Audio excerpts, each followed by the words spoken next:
Whenever you're ready. I'm going to call to order the CIC meeting for June 1st, 2026. I'm Josh Jr. My buddy Linda said, take the job. No problem. You have to do a thing. I said, do it. Do it. You did it so Good job, Linda. I like the sales pitch. Donna, will you please take the roll? I will. All right. Kanima, Linda. Here. Rita. Present. Caulfield, I'm here. John. Here. Elyville, Dorothy. Is excused for tonight. Okay, thank you. Joy. Here. Gaffney, Betty. Here. Dwayne. Excused. Hazel Grove, Chris. Here. Mark. Here. Hillendale, Sarah. Is excused, and so is Josh. McLaughlin, Amy. Here. Tim. Here. Park Place, Ryan. Present. Rivercrest, inactive. South End, Bill. Here. Kathy. Here. Hannah. Present. Commissioner Adam Morrow. Very good. That concludes the roll. Okay. Our first piece of business tonight is a presentation for the Inflow Infiltration program. I guess Ken's going to lead us, or Kenneth, whichever you go by.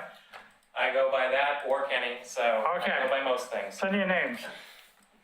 I remember when this thing first started, they had meetings in CIC telling about this program first starting, so it's kind of interesting getting another update of what's going on with it.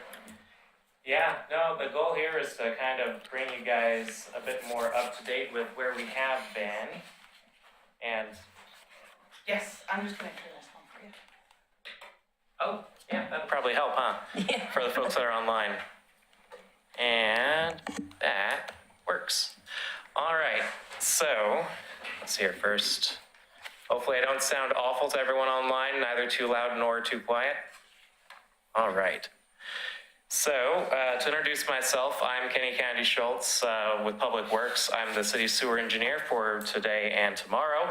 And part of, I decided to make sure that I still gave this presentation because I've been developing this program from the ground up for the last several years. And I told Tim I would be here to give it, and no matter what was coming my way, I did make sure that I showed up to give the presentation that we discussed. Don't get on his bad side. And I'm sure Tim appreciates it. I do. So with me tonight in the back are Jim Montgomery with Wallace Engineering. So he's my official co-presenter who will be answering questions along with me. And then also the one who will be taking over for me as of day after tomorrow will be Kurt Kruger, our new city engineer. So I've been bringing him up to speed on what we've been up to in the program. And he will do what he can to take over for me. He will do it very capably. So I have very little doubt that folks that have stuff in underworks with me right now will still see a steady hand moving forward. But while I'm here, I'd like to tell you a little bit about this I&I program, starting by explaining exactly where on earth this is. So I've highlighted in green on the right side here. So your right, my left. Actually, yeah, I guess that would be the left side. So I used to mirroring myself. The I&I reimbursement basins cover about a third, give or take, of the city, mostly focused in the oldest areas of town, although with a pretty good leg going down into the South End neighborhood itself. So the reason why areas such as Kenema and McLaughlin would be covered by I&I is, I imagine, fairly self-explanatory. Those are our oldest communities in the city. They had been on combined sewers, and even though we did do a sewer separation project, well, several phases of one from the 80s into the 90s, there's still a lot of old pipe in that area. And certainly the pipes, everything going from the street out onto people's properties, that all has been in place since those houses were built for the most part. If we're lucky, those are about 100 years old. In some cases, they're a fair bit older. So that area is a little bit more self-explanatory. The going down South End Road is a little bit more of an interesting story. And what we've been able to find in terms of our investigations so far is that it looks like there are a large number of a small number of very concentrated one-off sources here and there, bad manholes. We found a lot of 30-year-old manholes that are leaking really badly, and there just seems to be, there have been a lot of little changes in how we build certain things with PVC and manholes. So as it just so happens, the age of that area down there is just about in that sweet spot where we were changing over technologies, and we really thought that we did a pretty good job when we built all that, but we're now seeing 30 years later, perhaps not as good as we thought. And that's just kind of the story of I&I in a nutshell. Is we did what we thought was best at the time, then we all learned something new, and you have to look back at those decisions that were made in the past with an understanding both that at the time, those were the best methods. If we were to come back and do it now, we wouldn't do it the same way. So many of you here, especially those that are representing like the McLaughlin neighborhood, Kadima neighborhood, you've lived in your homes, you've seen all the interesting choices that people made 50, 100, 150 years ago. Not all of it's what you would do now, but it's the house you live in, it's the house you love. It's kind of the same way we look at the city of Oregon City. We will own all the decisions we made in the past because we like this community now, but that doesn't mean we can't try to go back and fix where we were.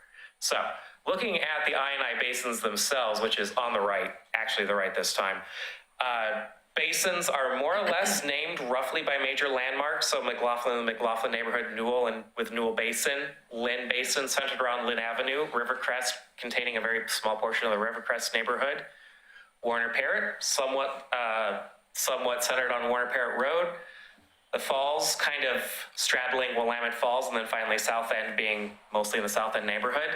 But generally speaking, these are all defined not so much by their geography, but by the pipes underneath it, which are not being shown in this map. But every location at the tip of each of those basins, there's a specific manhole where all the pipes upstream of it all congregate and join up.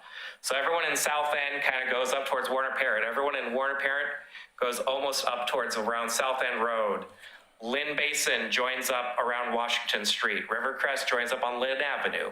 And Newell also joins up on 7th Street. So if you live in any of those basins, you and all your neighbors' sewage and an awful lot of rainwater at the moment, though, and increasingly less, fortunately, it all is going to this one same point, and then everyone joins up at the bottom of McLaughlin Basin. So McLaughlin at the bottom there on the seawall, and then there's a few more manholes downstream. Pretty much everything from all of the old parts of town and most of South End Road, they're all going by that one location. So that's why that's such a big pipe. It also collects West Lynn. So here's where we're working. Let's go one slide. So what are we doing and why with the I&I program? So the simplest explanation is, do we want to spend a little bit of money now to fix our problems, or do we want to spend a lot of money in the future and have to upsize a bunch of facilities? So as much as the city of Oregon City, some of our infrastructure, like some of our larger pipelines, like some of our pump stations, they would have to be upsized if we didn't address I&I, because the flows would keep getting higher and higher, and eventually they'd overwhelm the facility. The pipe would be overflowing, which does happen on occasion, which is part of why we're doing this work. But really, the biggest driver is the treatment plant itself. If we don't bring down these flows by 2040, Water Environmental Services, Clackamas County, is going to have to update that treatment plant at a cost as of 2019 in the neighborhood of $200 million. And that cost would be almost entirely driven by inflow and infiltration from Oregon City and our neighboring communities. So if we don't get our I&I under control and keep flows coming into it more or less constant now until 2040, you as the ratepayers are going to have to bear an awfully large cost, which as an added benefit, you will have almost no say in, because it's not something that the city of Oregon City itself can control. Water Environmental Services runs this treatment plant on behalf of us, on behalf of Gladstone, West Lynn, and we have a voice on it. We have a commissioner that goes to Wes and serves on their steering committee. But when it comes to you as the ratepayers, whatever work has to be done, it would come down from the county government through to Oregon City Public Works, and then eventually it would be passed on to you as a rate. So no matter what limitations we try to put as a city on sewer rate increases, this treatment plant increase would happen regardless of our local decision. So the way that we can get around this is by, as a community, being proactive and taking out I&I flows. Now, the why on top of the cost is, I think, most simply stated with this fact that I know about what is in our sewers most February's, Marches, and Aprils. Downstream, particularly down towards the bottom of McLaughlin, those pipes are quite full, sometimes surcharging, not overflowing, but surcharging. And what's going through them is 95% or so rainwater and 5% sewage. So, what you are paying to treat in the treatment plant to the same standard you're treating summer flows is 95% rainwater. So if we can get a bunch of that out, this is water that you have no business paying to treat. In some cases, we're having to pay to pump. It's perfectly clean. It should be going into our storm sewers. It's not currently because we used to have combined sewers. And also we have these old leaking pipes that even though there's no direct connection between them and a storm pipe in many cases, the joints are separated, they've got cracks, and so they just let water leach in rather much like how you would expect any kind of like leaky or sieve pipe to work, where it's just the groundwater is here and it just goes straight in, goes straight out. So if we can get that water out using our rehab techniques that are actually relatively cost effective certainly compared to a treatment plant, but even compared to your average capacity increase, where you have to dig up an entire street, replace an entire run of pipe, and it's just hugely disruptive, hugely expensive. We can get in and out of areas sometimes with very little impact. We're pretty cost effective, so we're low cost, and then we're also much lower impact than the alternatives. To say nothing of the massive cost that comes from a treatment plant increase. So that's the what and the why of the program. But now for the how and the how much. This is kind of where the rubber meets the road, as it were, for the I&I program. So we're focusing on everything from the sewer main in the street all the way to the laterals within a few feet of everyone's home. So when we look at the rough breakdown of how much money we've spent on different components of our rehab, year on year, we spend about 6% of that budget rehabilitating manholes. We spend about 49% of it doing the mainline work, and then we spend about 45% of the money doing lateral rehabilitation. So got a breakdown there on the far right that shows roughly what's been spent per year. That adds up to about $29 million adds up to $29 million to date roughly, I believe, or that might be $29 million by the end of what is planned. I will double check my math here. That's why I brought my report with me. But 33% of that money has come from, yes, perfect. The city has completed almost $29 million of I&I work since 2022. So $29 million of work is what we've done. $20 million of that's come from ratepayers, so citywide, not just in the areas impacted. And then $9 million has actually come from Water and Environmental Services via a match that they give us. So for every dollar that we spend on I&I rehab, they give us an extra 33 cents that we then put into doing more rehab. So the reason that we spend so much money on this lateral program, part of it's in the explanation I gave earlier about the history of our system. So we have done a sewer separation project already. We've actually replaced a fair number of main lines in the oldest parts of town, because those oldest parts were the areas where we had the combined sewer. So when we came through in the 80s and 90s, we separated them. We got rid of most of those oldest main lines and a lot of the laterals as well that were in the right of way. But we left everything behind the property line completely alone. And I'm a homeowner myself. I'm sure many of you are homeowners as well. The general thing that we all do is if there's not a problem with our pipes, we don't replace them. It doesn't matter if we know they're in bad shape or not. If there's nothing impacting me, I'm not going to put the money into it. And that's been you guys as well. And I'll be honest, that's not something that we as a city want to come back and judge you for, because we ourselves are homeowners ourselves and have gone through the same thought process ourselves. So when talking this over with the city commission many years ago of how to handle this big outlying problem that got left behind when we did these sewer separation projects, we basically gave them two broad options, with shades of gray, of course, in every option, because nothing is binary. You could either put this on the back of homeowners, because this is, strictly speaking, their responsibility. The code gives us ways to force homeowners to solve this problem, or we could recognize that the cost of doing this lateral rehab, dollar for dollar, is the most cost-efficient way to remove I&I. For every dollar I spend rehabbing a lateral, I remove almost twice as much inflow and infiltration flow as I do working in the main lines or in the right-of-way. And that's just simply both due to the nature of where I&I is sitting. Most of it's on people's properties. And it's a lot cheaper to work on people's properties than the right-of-way. I'm not repaving streets. I'm not putting back a bunch of sidewalk. I am not necessarily even digging as long of a ditch or as deep or as long. Because for most people's properties, the lateral's in a yard. It's in their, it's in their lawn. So I'm digging a relatively shallow trench. Most of the time I'm even bursting it, so I'm not even digging up half of it. And then when the rehab work is done, I'll have maybe a portion of a patio to do, like a 4x4 square, or maybe nothing at all, just grass seeding. And so it's just so much less expensive, even though we treat all of our property owners that work with us very well. It's just a lot less expensive to work on people's properties than it is to work in the right-of-way where I have streets, I have curb lines, I have sidewalks. All that hardscaping adds up to a lot of money. So not having to touch it really is cost-effective. So both just in terms of where the I&I is and in where the cost is, savings is the highest, is that lateral piece. And so that's why that 45% number is what it is. It's why it's so high. It's a good place for us to focus our money. It's really a good ROI for us. And as you can see also from my budgetary numbers, we're not necessarily going to be slowing down anytime soon in how much we're going to be spending on this.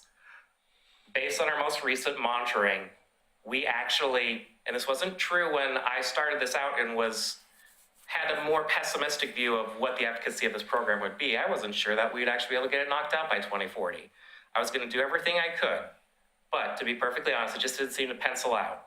But now that we're seeing some of these first flow monitoring results in, and we're seeing almost a percent per percent reduction. So I do 1% rehab of a basin and I remove 1% of its I&I.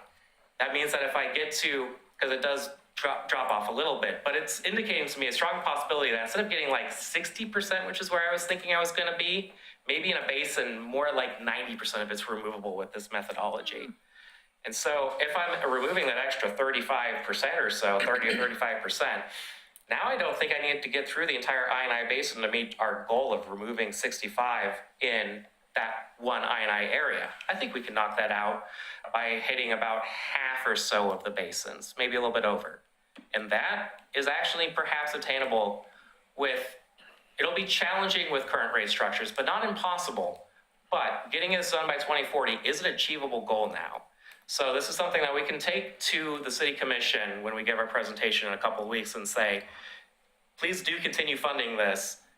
There is a pretty good chance that this program that we've put a lot of blood and sweat into, it's actually putting around results that are not just meeting our expectations that we told you about when we started this effort in 2022, but they're exceeding them.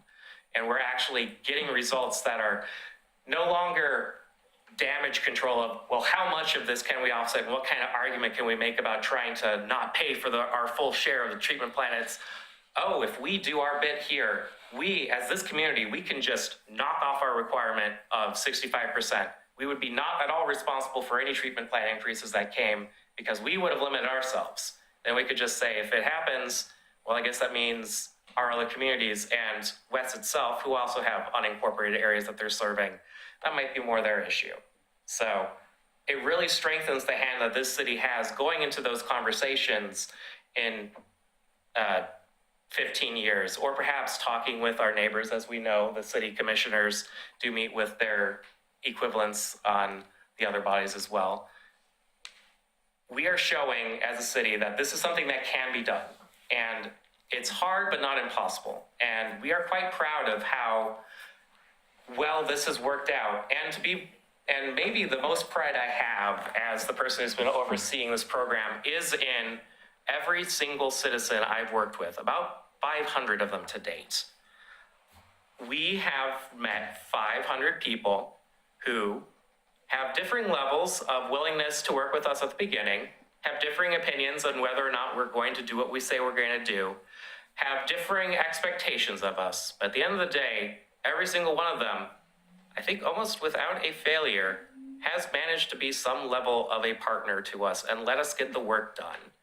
If we haven't done work on a property, it hasn't necessarily, in very few cases, has it not been because a property owner has cooperated with us. Now, we'll set aside whether or not some people sign a piece of paper because it came to them and it got to the wrong address. Some people just fall through the cracks, and that is unfortunate. But if they were people we got in touch with, there was a solution to be found. And I've been very thankful and appreciative of the citizens of Oregon City for working so well with us and giving us the ability to go after what for us is a really good win-win scenario, both for us and the ratepayers. They get a $20,000, $30,000 benefit in that new lateral. The going rate of a lateral constructed by almost any method, if there are no complications, is about that much money. And I spend maybe $10,000 to $15,000 a property. So on your side, you're getting that benefit. On my side, every single one of those properties is one more bit of I&I that I don't have to worry about. And it really has been those 500 property owners that have realized the approximately 30% reduction that's been seen to date in the Lynn Basin. The mainline work has been important, but really has been the property owners and their willingness to work with us that has been the backbone of those gains. And that's going to continue being the case going all the way forward. So it's why as a program, we really do prioritize coming to citizen groups like this, neighborhood associations, CIC, frankly, anyone that wants to talk to us, because we really need, more so than a lot of other big projects, we really need your buy-in. Not just because we need you to be willing to pay your rates and, you know, allow us to work in the right of way and not get too angry at us when we create traffic jams, which of course we always apologize for. We don't want them and we hate them ourselves and we are sorry.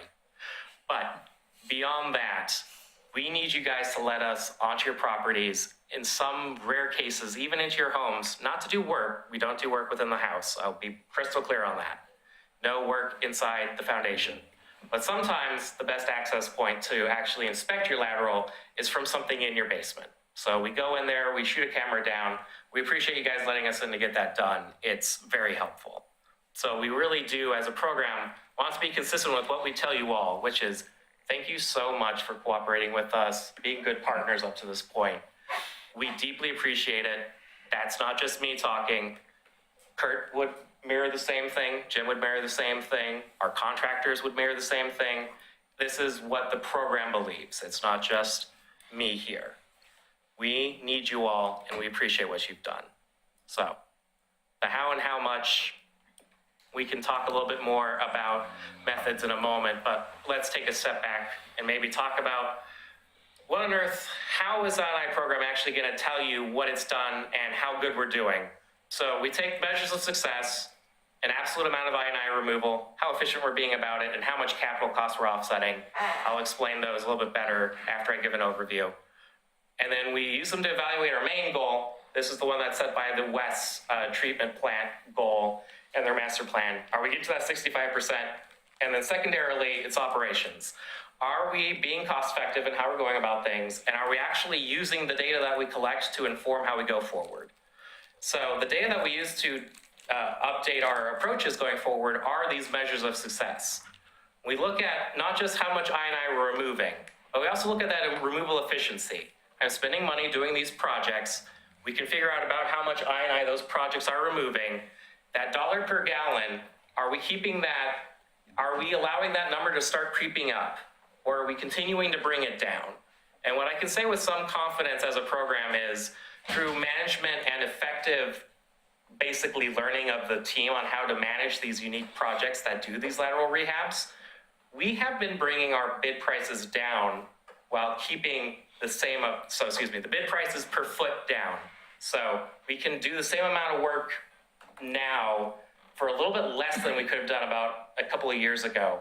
And that's 100% based upon how we have talked with our contractors and learned from them in ways that let us take some of the risk upon ourselves and spread it out more equally, so that instead of them giving us huge bid prices, we share a little bit of the risk together. They realize some cost savings, we realize some cost savings, we work together. So we've been using that information of feedback from contractors, but then also checking to make sure that the ones where we did laterals only versus the ones where we did mainline only, and there are a few cases where we've had to do each because we've doubled back on areas where we had already done mainline rehabilitation. We finished that off. That was in the Rivercrest Basin. That realized some pretty decent results, which was encouraging. So we are pretty confident that we are removing that. And then the bit that we really need to focus on, which is kind of the underarching validation for this program, is that capital cost offset.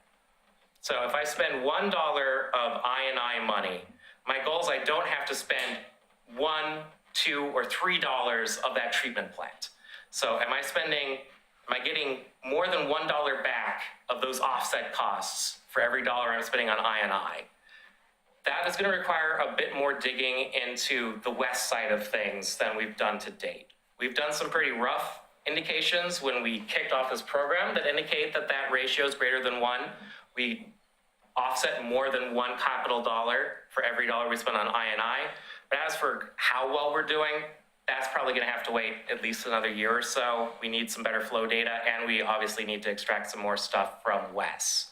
But while we have an indication that it's greater than 1, I can't tell you more than that at the moment. So generally speaking, on these secondary goals, the program is feeling fairly confident that we are being cost efficient, and we have been taking the data both that we've measured and that we've gathered from the partners we've worked with. And that does also include property owners. So if they have any comments on how the process worked for them, we try to incorporate that going forward because we're the ones that wrote that entire process. If it's not working for a bunch of folks, we fix it.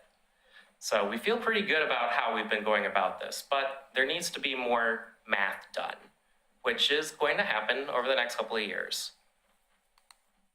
So I'm going to take this opportunity to talk about what a sewer lateral actually is. I don't expect everyone to know what their pipes are and how they work. I am quite happy when people can tell me the difference between their sewer and their drinking water in most cases. So if we assume that that's maybe where we're starting. So the sewer lateral connects out roughly from the street, in some cases from the sewer main. It goes into your house. In a lot of older houses in Oregon City, it goes to several places around your house because you've been several additions, and so you have your bathroom over here and your sink, and then a second addition came out here, and that came out that way. But idealized, it's coming out at one point in your house, it's going out to the street. We have a couple of clean outs for access. That's the basics of a lateral. The pipe is anywhere from, if you have a basement, it's maybe about 8 or 9 feet deep. If you don't, it's anywhere from 1 to 4 feet deep. Goes out to the main line, goes out to the street, goes down towards the river. Now, the issues that we run into are 2 primarily. 3 primarily if you include poor condition, but things that are like structurally wrong with them. If you have downspouts connected to them or you have a sump pump connected to your sewer lateral, that's water that shouldn't necessarily be going into the system. So if we can take those and disconnect them and put them into the storm system when it exists, that is one way that we get rid of a lot of I&I. The other one is more of an indirect indication. So non-conforming laterals, also called party lines, generally speaking, that's an older construction practice. So if there's a party line that's still in service, those tend to be the oldest pipes in the system. Those tend to be in the worst condition. So if I chase down party lines and try to separate them, I also happen to find a lot of the worst pipes in the city. So generally speaking, you and your neighbors should not be using the same line. Now, Oregon City Code allows that to persist going forward, but expects you to separate it if you have to do major work. So one of the other benefits that we offer a lot of people when we come through the area is, oh, you have an issue with your lateral. It's not really causing you any problems, but you also have a party line. Well, we will rehab the condition, and we'll also separate you and your neighbors so that if there's an issue in the future, you guys now have your proper lines. And part of that's just because we have to comply with plumbing code, but part of that's also just a service we try to do to show our appreciation to our partners in the community that this is very much a benefit to you and to us. And this is one way that we can also be beneficial to you, is by separating these party lines, which, judging by the number of real estate agents that have called me over the last several years, do become a real issue during the sale of homes. So it's one of those benefits that you don't think about until you are in the middle of trying to sell your house and you're grateful that you don't have have to figure out how you're gonna separate it yourself. So we, to the best of our knowledge, or not, excuse me, not to the best of our knowledge, we, to the best of our ability, do try to help when we're in the area. Now, getting to the rehabilitation method, not to get too into the weeds here, but generally speaking, we try to go towards the low impact side of things. So pipe bursting is almost exactly what it sounds like. We force one pipe through another pipe. We break the old pipe in the process, and when we connect it up at both ends, you're left with a new pipe that more or less follows the alignment of your old pipe. And we didn't have to dig up anything except at both ends. So what you'll see in that image there is there's very little actual impact or digging, very little that had to come out. So pipe bursting is an excellent method. If there happen to be 2 cleanouts in place and there's not a lot of issues with your lateral, well, cured and placed lining is an excellent option as well. So CIPP lining, it sounds like something that would be a temporary fix, but actually what it does is it creates a brand new pipe that even when everything else around it is taken off, you could literally chip off your old concrete or cast iron around it if you wanted to. It has the same service life and strength as PVC. So it's a brand new pipe that we put in. And if cleanouts are already in place, we don't have to do any digging at all. You just get a new pipe. If those options don't work, then we go with the open trench method over here on the left, where we have to dig a trench straight through. We're going to replace pathways. We're going to replace sidewalks. We're going to have to put back, we're going to have to take out bushes and shrubs. Honestly, homeowners don't like it, and we don't like it, so we avoid it whenever we can. It's a method of last resort. And not shown here, but very similar to pipe bursting is HDD, and we use that mostly in cases where we can't open trench, but we also can't follow an existing alignment. We'll bore in a new pipe, and we'll come up at a location and tie in. And the reason we don't use that one super often is HDD, horizontal directional drilling, also called boring, is expensive. And also, it's really hard for a bored pipe to be laid at a consistent slope. And so when it comes to the actual functional quality of what's at the end, HDD is actually perhaps the lowest quality option available to us. So that's the one we only use if we absolutely must. We still give you something that functions and meets plumbing code minimums, but we also do know that if the other methods were available to us, you would probably have a better pipe at the end of the day. So that's why we don't use it unless we must. So thinking through the construction scheduling of what has come up to this point and what is going into the future, we are in the summer of 2025 or 2026 right now. No, yeah, we're into summer of 2026 right now. So everything up to McLaughlin 1 is currently under construction or has been completed. So Rivercrest Phase 4, Malala Avenue, Lynn 1, and Rivercrest Phases 1 through 3, and Rivercrest Phase 4. They've all been knocked out. Lynn 1 and 2 will be finished sometime later this year. Lynn 3 will kick off shortly. Then it's a couple of oddballs, McLaughlin 2 and Newell 1. Newell 1 is one that we started a long time ago that we just want to get out of the hopper. And McLaughlin 2 is actually tied to paving. But then after that, we want to finish off the Lynn Basin so that we can show by 2030-ish what amount of I&I removal do we achieve for a full rehab. That's just a good piece of data for us to have. And then starting in 2030 until we're done, which I've got 9 project scopes that I've looked at, and I think it's about half the basin. We're thinking it's around 15. So we're thinking McLaughlin Basin, we're going to be there into 2040, but we're just going to keep taking out pipes in that area, fixing them up, addressing laterals, and then eventually that might be about when we start reaching our 65% goal and talking about how to move forward with I&I rehab for the city at large. But an important consideration is that the construction scheduling in the I&I program is very tied to other efforts. So Lynn 3 is tied to both a water line replacement through WIFIA and to PMUF. And pretty much every Lynn or McLaughlin Basin project is trying to clear the way for PMUF to come through. So for those of you in the McLaughlin neighborhood that have been wondering, when is PMUF going to come for my streets? The answer is after I&I is done. So each of those projects, as they get ticked off, and Lynn projects are also predominantly in the McLaughlin neighborhood as well. as each of those keep getting ticked off, PMUF is usually going to be following in on our tails within a year or two to knock out a lot of those streets. So starting in 2030, and probably for the next 5 or 10 years after that, McLaughlin neighborhood is going to be seeing a lot of new paved streets. So we just ask you to bear with us as we knock that out. They had been waiting for the sanitary sewer and water budgets to allow for that work to happen. Water will happen when water can happen, but the sewer can knock itself out. So we're going to get in there, pave the way for paving, and then you guys will see some new streets. So that's an extra little benefit there. So, yes, any questions there from what's in the presentation or the staff report that I prepared as well? Yeah, Bill.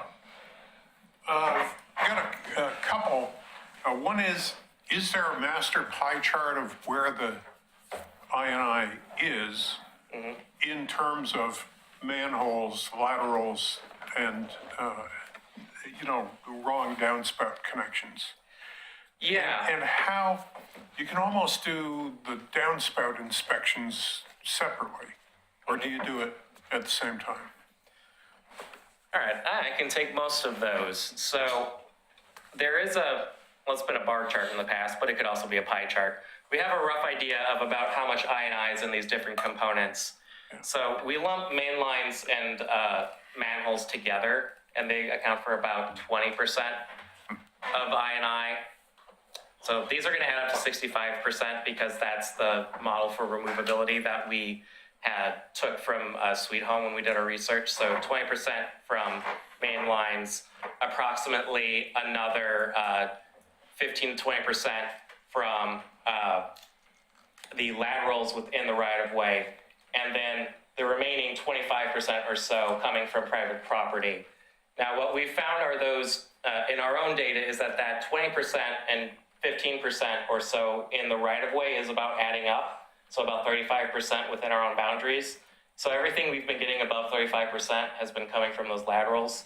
So if we're guessing that we might get up to around 90% removal, that would mean, just by doing a little bit of simple math there, that we'd be removing about 60-ish% from main lines. So about a 2-to-1 ratio of what's coming from people's private properties versus what's coming from the right-of-way. And what about downspouts? That we haven't been able to, that one we can't tease apart as easily, but based on what we've been seeing, there are not actually as many connected downspouts as one would expect, and we have found a large number of very badly leaking and broken pipes. That being said, we've also recently discovered some large contributors. So if I were to just kind of give my general idea of what I think would be a split, maybe it's 50-50, but honestly, it seems to be predominantly from lateral condition as opposed to those cross connections. And broken pipes versus tree root intrusion? Tree roots is a very consistent problem that we find everywhere. And I would feel pretty comfortable saying that that's a very big contributor. Like, tree roots really have, they follow all those cracked pipes. If you've got a cracked pipe, you have tree roots. Those two go hand in hand. And then as for identifying those cross connections ahead of time, we do also do smoke testing. We had been doing it every year until this last year, and now we're going to switch to a less regular schedule because we've already hit most of the areas where we have a lot of those cross connections that we expect to find. So then it's following in behind the work we've already completed to double check to make sure we didn't miss anything. There's a cluster of those downspouts in the McLaughlin neighborhood, but to be perfectly honest, one of the things that we noted in our smoke testing results to date is we found quite a few, we have not found nearly as many of those connected downspouts as we were expecting. And it's not because we were not thorough in our smoke testing. One of the things that I made sure of when we were running the smoke testing at the time is that we actually shortened our runs where we were testing per manhole so that we could make sure that we were seeing good smoke coming out of everywhere. But even when we tried really hard to concentrate things up, we just were not getting a lot of hits in most of the town. So it appears that our sewer separation efforts in the 80s and 90s were fairly successful in taking out downspouts, with a few notable exceptions. And when we do find them, they tend to be large. Like, we just recently found an entire apartment complex that has all of its downspouts and catch basins are connected to the sanitary sewer, as there's no storm sewer in the, or excuse me, there is storm sewer in the area, but they had not done any separation. So when we find them, they're large, but we don't find them very often. Other questions? I have a couple questions. One, I've got a question Friday, water gardens came up, and could you talk a little bit about that? And then the second question is the manhole cover program. Is that part of this project? Is it an additional project that's being handled by somebody else, or how is that working out? All right, so starting with rain gardens as a concept, in areas where we know the storm system is over capacity, which one of the problems of the sewer separation is that it gave all of the old sanitary sewer pipes to the storm system in the McLaughlin neighborhood, and also going up into Elyville and Rivercrest a fair amount. Those pipes are severely undersized, so they don't function very well. So for that reason, we try to minimize how much we put into that system when we can avoid it. And so a good solution in place of that are rain gardens. So rain gardens can be made in one of two ways. They can either be a fully infiltration-based facility, so just have an open bottom and they seep into the ground. And if you're consistently above the water table, that works pretty well. As many people in the McLaughlin neighborhood or that have been through there would attest to, there are springs all over the place there, so the water table does come up high. But even when they can't fully function as an infiltration facility, one other benefit that a rain garden offers that does help the storm system is it slows down how long it takes for the water to get from your roof or your land into the storm system. Because if you draw out what flow looks like at time going this way and flow going this way, all the curves wind up looking like this. So there's a peak that happens a few hours after the storm starts, and then the rainfall starts falling off. So if you're able to delay when your property is offloading water into the system until past that peak, yeah, it may be flooded back here, but if you get it over here when it's much lower, the system can handle it. So even if you can't necessarily just let it soak into the ground, just simply the act of putting it into the rain garden, which slows it way down and then gives it an opportunity to sit in there for a while and then go out to the system later, that's also beneficial to the city. And so these are, because they require a restrictive covenant be put on the facility, we've been somewhat hesitant to work with them up to this point, but in the McLaughlin neighborhood in particular, because of just the huge issues with the storm system, it's an approach that we're exploring a lot more. And perhaps more to the point, the I&I program is going to start putting out some citizen-based information packets. Because frankly, these are things that if you have a drive to put in something yourself, they're not the hardest to build. They sound like complicated technical facilities. They really are just a hole in the ground, often with rocks and certain kinds of like sand and maybe mulch, and then a pipe. And the hardest part of the overflow is getting out into the street, but that's something that the city can help with through our I&I program. So there's partnerships that are being talked about where we don't necessarily have the ability to go out and build a whole bunch of these, but what we can do is provide ways to help folks get these started themselves, and then perhaps the city comes in and helps with the hardest parts later. This is still very much a program that's under development. So more than anything, as opposed to this being me advertising a program that's available, this is me letting you guys know that this is something we're contemplating. And if you have any thoughts or feedback you'd like to offer on this, whether or not you think folks that you know would be interested, you'd be interested, etc., we'd love to hear from you, because as with many things, we're developing all of these in cooperation with the neighborhood associations and anyone else that wants to be interested. We do value your feedback, so we are open to whatever you might have. As for the other question, I apologize, Tim, I went a little bit afield. Manholes. Manholes. Thank you. So manholes are their own separate projects. They are put out about one project a year. Specialized contractors do the work. If we leave it up to up to our mainline contractors to just hire on a subcontractor, there's all sorts of cut rate folks out there that would offer to do manhole rehab that I then have to come and clean up a few years later. So just to make sure I have control over the quality of the work, we do them as our own small, almost like boutique contracts. It's specialized contractors, specialized equipment. We do around 100 a year. So it's not fast, but it about keeps pace with what the main lines do. So the main lines do their stuff, and then we rehab the manholes about a year later. Sealing them up in the cracks and whatnot, is that what you're talking about? Yeah, we like to use a lot of injection grouting.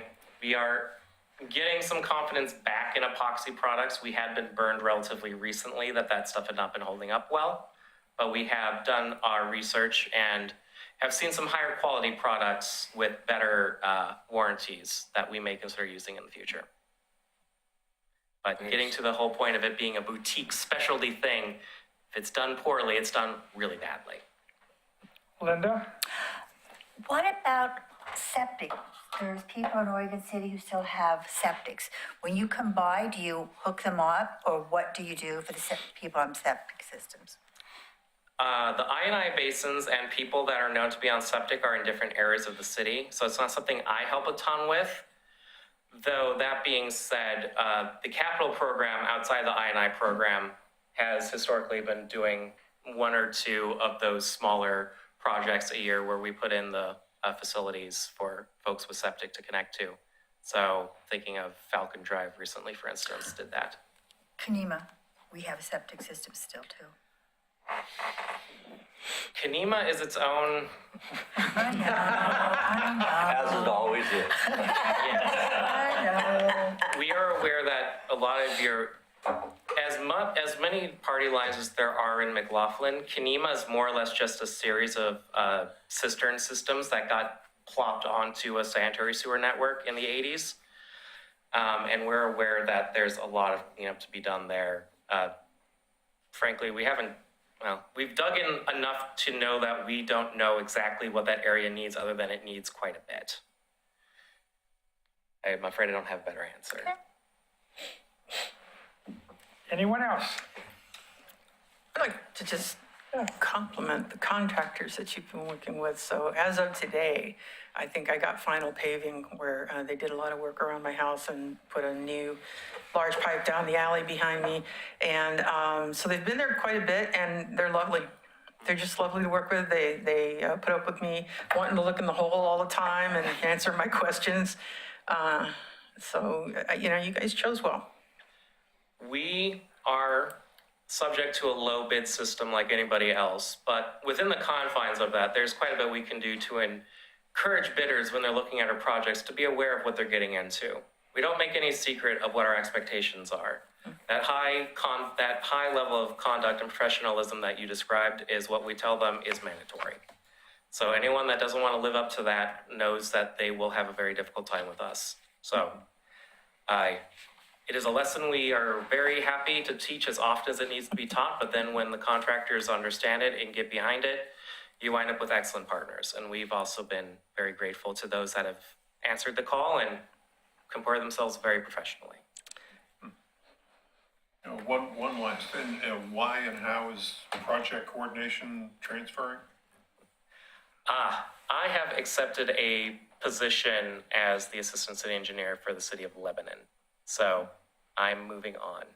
Got it. Congratulations. So I have full confidence in my interim replacement in Kirk Kruger over here. He comes with an excellent track record from city of Portland.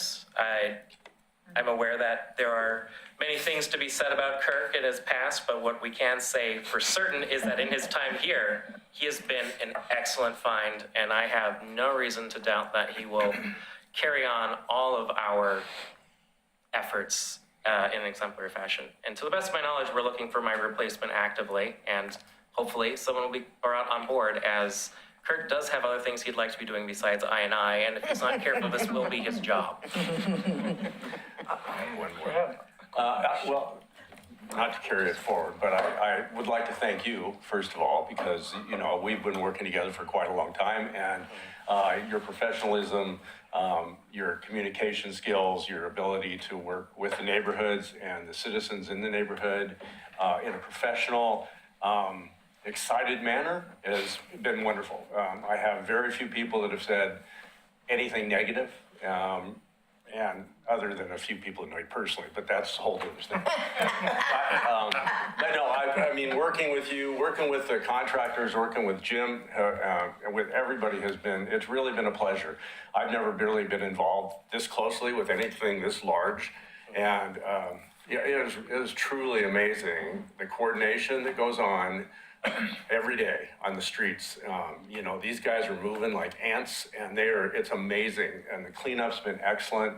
So I thank you very much for your hard work for this, and I know that Jim will step in and do what he has to do, and I'm happy to help at least on the McLaughlin side. So thank you, appreciate it, and good luck on your next gig. I appreciate it, Tim. And I will honestly toss it straight back to you, Tim. We do appreciate the partnership that the McLaughlin Neighborhood Association has given us. You've been probably about as good a partner as we could hope for in terms of that willingness to represent our opinions and your opinions and honest feedback to the public at large. And we really appreciate the role that you've played in helping us move work forward. It's an excellent example of the synergistic power that can happen with city government and neighborhood associations. And as much as it's a thank you to Tim, it's also just an acknowledgement to all of you that, you know, it is a role that all are welcome to. We are more than happy to take on as many partners as you guys are willing for. We're very, very happy to work with anyone that wants to work with us. That's kind of just our motto. Okay, Rita?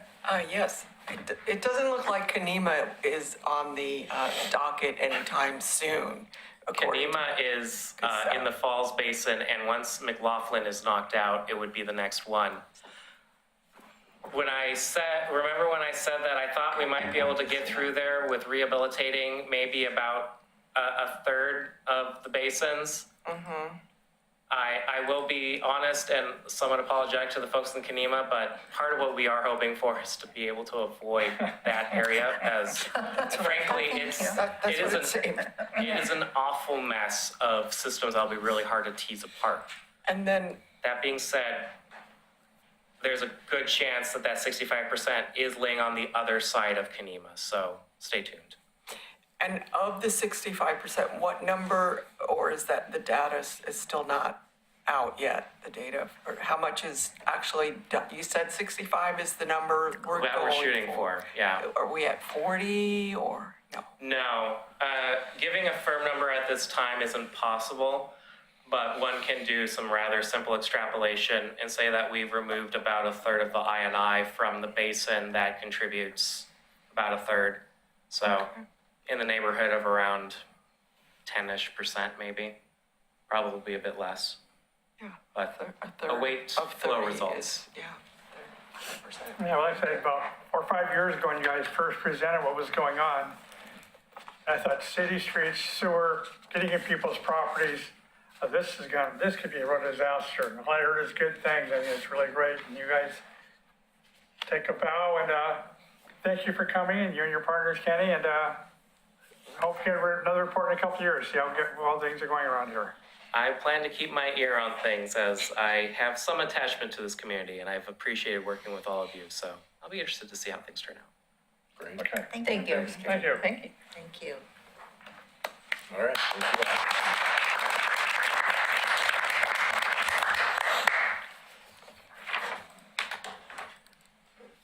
Are there any public comments? So anyway, just asking. Okay, I hope everyone had a chance to read the minutes and reports that came out to everybody. Would somebody move that we accept the minutes from May 4th? Move to approve. Second? Second. All in favor, raise your hands. Aye. Good. Staff liaison updates for June. So, some updates that I have for you. trail news for June has been delivered to the post office and should be arriving in your mailboxes within the next couple of days. Hopefully by tomorrow, you guys can check and be able to see that trail news is in there. I've provided the deadline for July, August, and September, but for July, I will need content by June 18th. So again, the neighborhoods are always, who are affected by this deadline, who have upcoming general meetings, are always highlighted in the calendar. I always make sure to reach out to them a week in advance, but I want to make sure that these dates are provided to you. I've gotten a couple of inquiries of, oh, does the trail news deadline, and is it always the third Wednesday of the month, or is it always the second? There's no concurrence of when the deadline is. You really need to make sure that you're tuning into the deadlines that are published within the CIC agenda packet. And I will always make sure to reach out to the neighborhood association leadership a week in advance. E-trail news was sent out. For Gaffney Lane, there was not enough room within the trail news, the physical trail news, for the garage sale to be featured, because we always make sure that we emphasize and prioritize the general meetings and then your ice cream socials, if those are wanting to be advertised by your neighborhood association, so it was included in the e-trail news. Neighborhood association certificate display that's going to be occurring in the community development room, that's still under works. The facilities team has been in touch with me. They've got a lot of projects on their hand right now, but I will definitely make sure that communications go out to you via email and at future meetings, but I'm hoping soon that that display will be up. But there will definitely be an email going out as soon as it is completed. For those of you who haven't voted for the Metro Nature and Neighborhoods Community Choice Grant, I very much so encourage you to do so. Last time that I talked to our deputy director, we were behind Westland and Gladstone. So I would really encourage you to reach out to your residents. I'm always here as a resource if you want to be able to send an email out to your subscriber list. Make sure that people are getting out and voting for making sure that those Metro dollars end back up in Oregon City. For those who weren't able to attend the Clackamas Park redevelopment open house, there is feedback that is still encouraged from our residents, so make sure that you visit the city website. They've got a beautiful story map that kind of takes you through all of the redevelopment plans and projects. I would encourage you to take a look at it and then provide your feedback, and same for all of your residents as well. Wanted to make sure to include the end of the Oregon Trail and aquatics. There's a lot of big parks projects that are coming up, and the Parks Department is really looking for your feedback. So they wanted to make sure that the Citizen Involvement Committee and the neighborhood associations are aware of the Pool and Rec Center future plans. There's going to be an open house similar to like what there was with Clackamas Park, but really trying to emphasize on what the public is seeking for a pool and recreation center in the future. So that's going to be happening on Tuesday, June 23rd at the Robert Lidke Public Safety Building and the Handling Commission Chambers. Again, from 6 to 8 on June 23rd. Then for the end of Oregon Trail, that improvement project, there's going to be an open house and feedback that's going to be sought from the community on what they would like to see on Tuesday, June 30th from 6 p.m. to 8 p.m. And that's going to be at the end of the Oregon Trail Interpretive Center itself. So a very fitting location for that. I wanted to just mention National Night Out is slowly approaching. Tuesday, August 4th from 5:30 to 8 p.m. at the end of the Oregon Trail. This is an event that is put on by the Oregon City Police Department. In the past, the Citizen Involvement Committee has hosted a booth, as well as the individual neighborhood associations. I know that the police department anticipates putting out communications, and if your individual neighborhood association is on that email list, I will be sure to forward that information on to you. Other thing I wanted to make sure to emphasize is Jared So Lovely advertised on our socials today that we have Greg Williams, our library director, is retiring. So congratulations to him, but we are on the hunt for a new library director. So if you're interested in hearing the top 2 candidates, we would encourage you to come to City Hall on Thursday, June 4th, so this Thursday from 5 p.m. to 6:15 p.m. Any questions for me?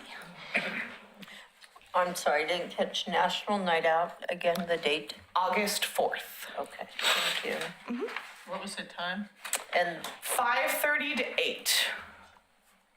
And there's usually, I'm not sure who's performing this year, but there's usually a concert within the park, all sorts of food vendors, a lot of community vendors. It's usually a really good turnout and a really great time.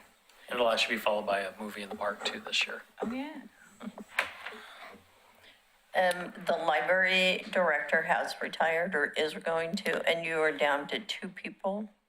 2 candidates will be at the library director's open house where there's going to be some prompted questions and you can be able to get to know those candidates a little bit better.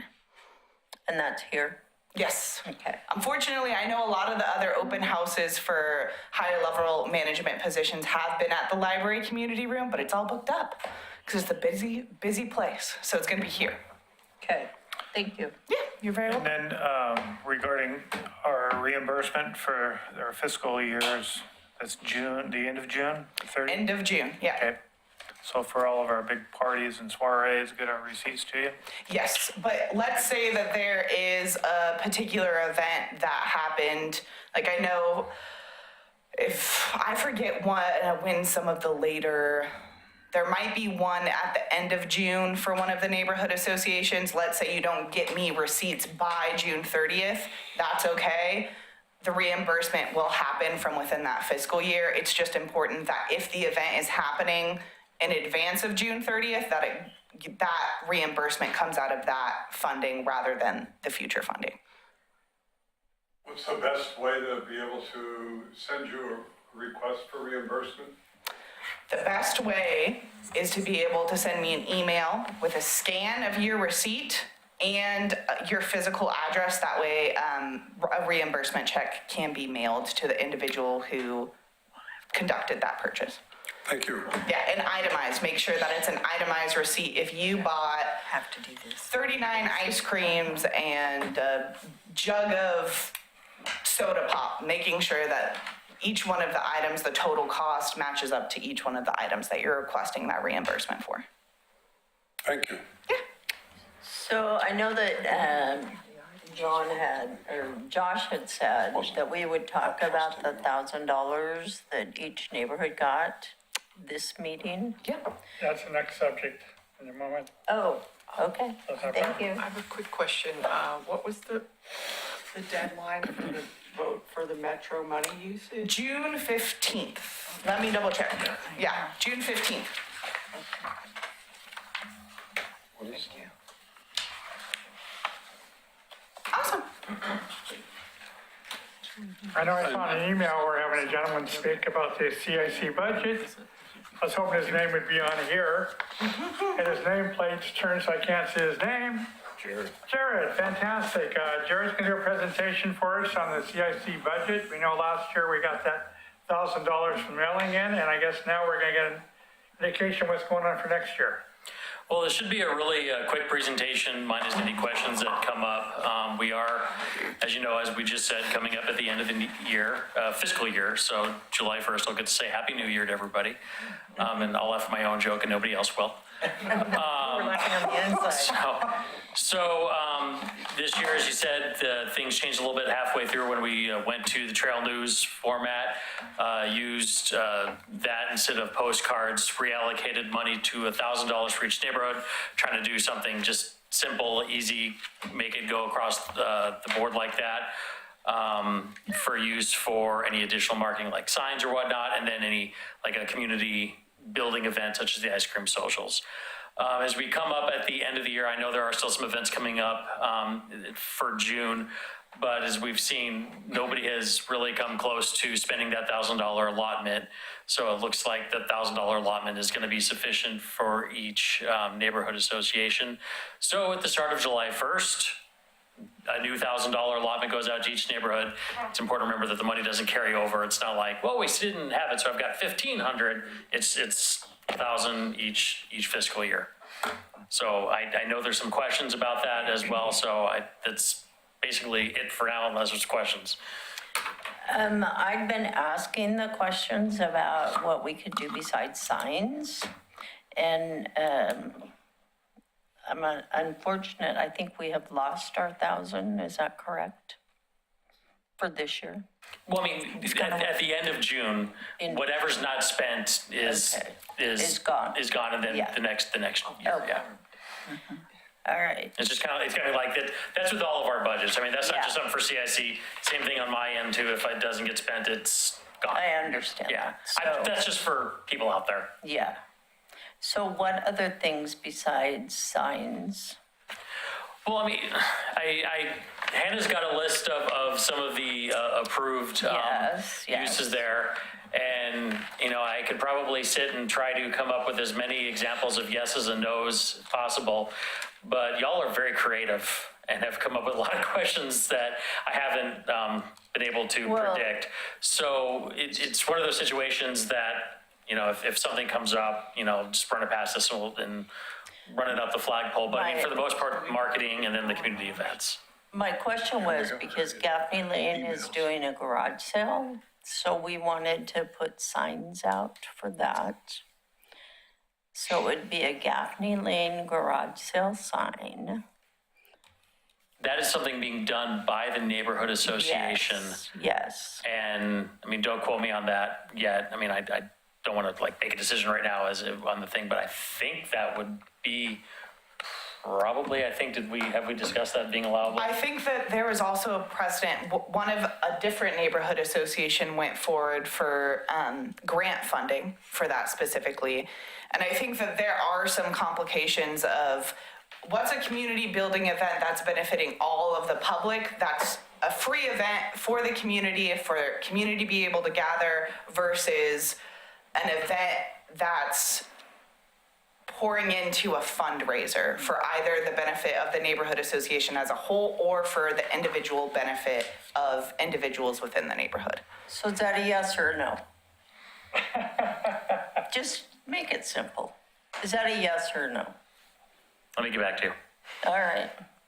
I want to make sure I've got all my I's dotted and T's crossed and everything. Yeah. Thank you. Well, outreach efforts, right? So that's a pretty broad term. So I appreciate the fact that you left it somewhat broad. Our question came up with software, perhaps maybe software development or help with software development. Not software, but website development, that type of thing. In a volunteer organization, it's difficult to find somebody who's got that kind of experience that you could rely on.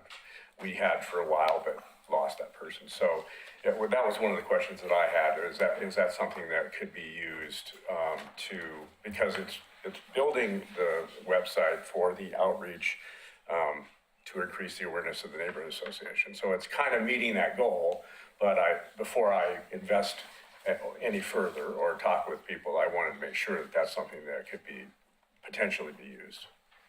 The second one was, we have a website, and we pay for that website out of our funds. Again, same thing, it's being used for the awareness and outreach efforts. So, again, the question is, can we pay that website through with these funds? So those are my two questions, specifically about website and development. Again, I mean, let me, take these back and we can discuss them.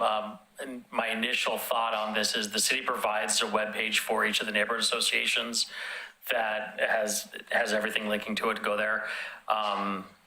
If a neighborhood wants to go outside and do something above and beyond that on their own, I think that would come out of their own budget, not be part of this. Again, let me confirm that, but that's my initial thought process on this right now. And then I know we talked about, you emphasized, Tim, we have this neighborhood garage sale every year. It's known through large of the community that always is held in conjunction with Porch Fest, but we want to really be able to spend more time on how best can we pinpoint all of the homes that are participating in the neighborhood association garage sale and make sure that we broadcast that out to our community. The thing that I will emphasize is touch base with me and staff first. I am a resource, and if I'm not a resource that can be able to help you, we have staff who can be able to either dedicate time or come and provide a presentation or work with neighborhood associations one-on-one. Again, it's always dependent on staff time and availability, but the first thing I'll always emphasize is touch base with me. Because we have a great resource, OC Web Maps. There's a lot that you can do within that software that's free. I understand that sometimes it can be a learning curve, but I'm always happy to be able to consult with you either over the phone or in person or via Zoom call to be able to help figure things out. That way we can make sure that you're utilizing me to the best of your ability, and our staff as well. Thanks. Yeah, of course, for free. So we get to buy signs, and then if we have some left over, we can buy more signs.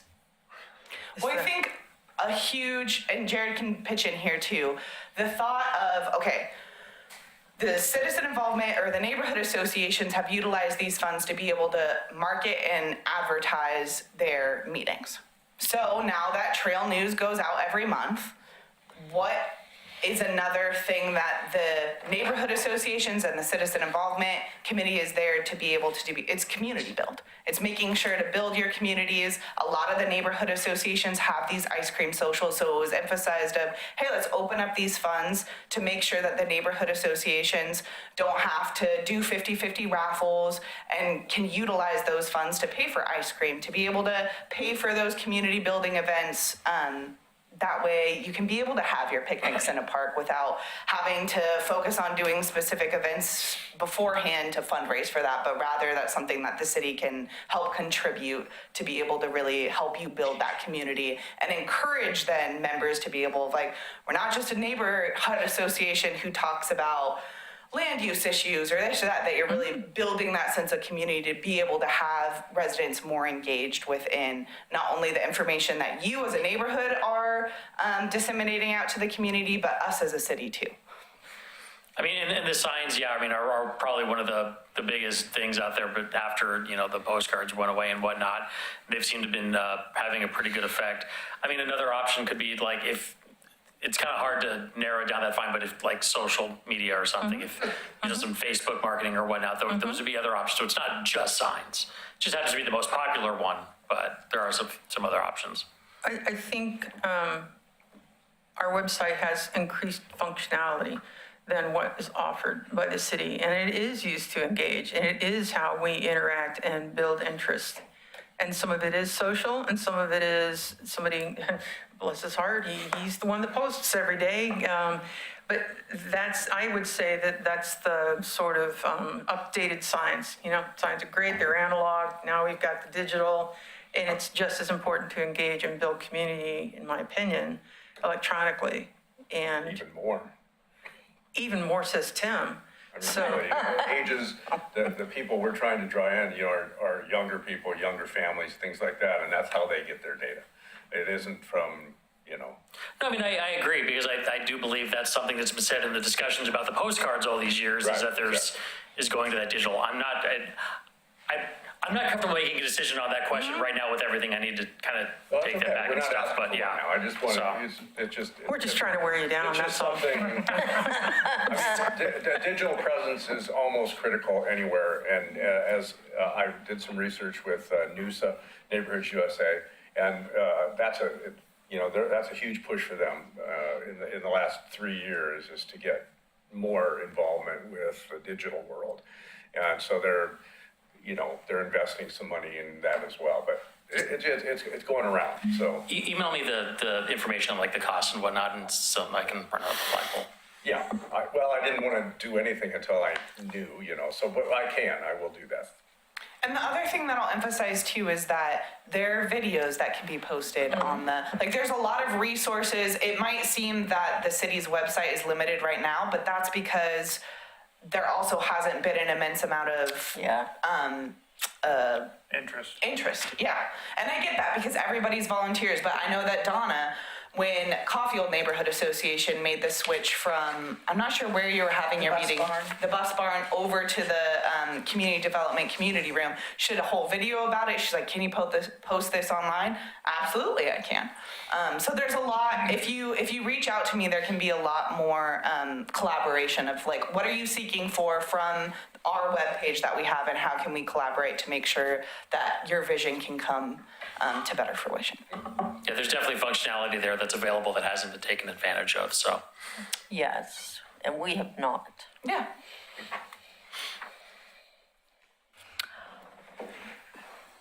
Well, this whole process is new. It came down last fall on us, and every neighborhood is different and unique is how we correspond with our people. Some of us have been doing this for a long time. We know how extremely difficult it has been to keep some of these neighborhoods going. And we do have little guidelines here. I'm wondering if there's any way that we, CIC, cannot police and fund ourselves.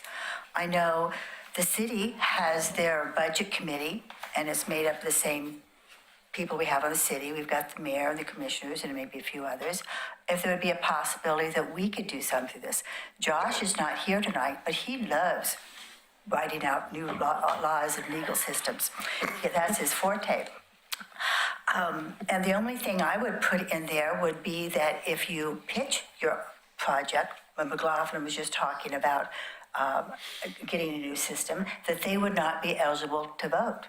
And then we could vote on what with the money that we have. I think none of the funds, very few of the funds were used last year because this was all new. We didn't know what was allowable, and it's going to be different what every neighborhood needs and wants and desires.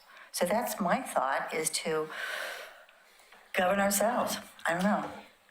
But isn't it just 2 years that we get funding? I mean, we don't get 1,000 every year, right, from now until whenever? Well, I mean, I can't speak to what's gonna happen in the next biennium. Yeah. But right now, for this current biennium, yes, it's 1,000 each. So, Chances are in the next biennium, it'd probably be the same, I think. okay. Unless something weird happens, but. Because we dropped from what, 70,000 or 90,000 down to 24,000. That's, yeah. Yeah, but I mean, but the other thing, and I get that, but the other thing to look at is like you had that amount, it was 45,000 per year. Yeah. And like 44,950 of it was used for postcards. Right. So there was more money, but the flexibility was non-existent because everything was going to those postcards. And so, I mean, now with this flexibility, the chance to use some funds for that neighborhood building event, that community building event is kind of giving that a little bit more flexibility than that we had before. This is where we all need to recruit younger people, you guys. They know all about social media. Our neighborhood has been doing this Halloween party every year, and that, so would that be something? And, I mean, if it's something like the Kenema Neighborhood Association was putting on. Yes. That's, I mean, it doesn't have to be it just has traditionally been the ice cream social. Okay. Something like that could fit the bill, yes. We've also been doing the Halloween as well. We have 2 little events going. yeah, that's the same thing, the Halloween. And the ice cream. Yeah, we did the Halloween and the ice cream social, yes. And then another question I had was, I know at the cemetery, we have we're finally getting it together to put up a plaque of where people are buried in the site. And we have a temporary one that somebody did a great job. It's really big, but it comes down and it gets put away, because if it gets rained on, it's going to get ruined. But if we wanted to make a permanent sign, would that be eligible? I mean, off the top of my head, I'm going to lean no, as I mean, that is still a private property type of thing. And I mean, keeping in mind, these are public funds. So we, try to be very, careful with the administration thereof. So my initial inclination would be not on that one. But I think you guys could apply for the Metro Enhancement Yes. grants, right? Yeah, And they have. Yeah, that was just a set aside, Okay. because it would be visible to the public. Okay, I'm stepping in tonight, of course, and I've been given information to ask questions about this situation. Someone had the understanding that we're getting $20,000 was going to be for the neighborhood association CAC for 2026, 2027. And the question was, well, we're getting $1,000 a group, that's 12 neighborhoods. Would there be $8,000 for a neighborhood that went over their budget rather than stealing from other neighborhoods? Would we have it's like a slush fund if someone went over $1,000 and, I'm speaking this, I'm not. No, I'm being told what's going on, I'm just raising the question. Yeah, no, I understand the question, totally makes sense.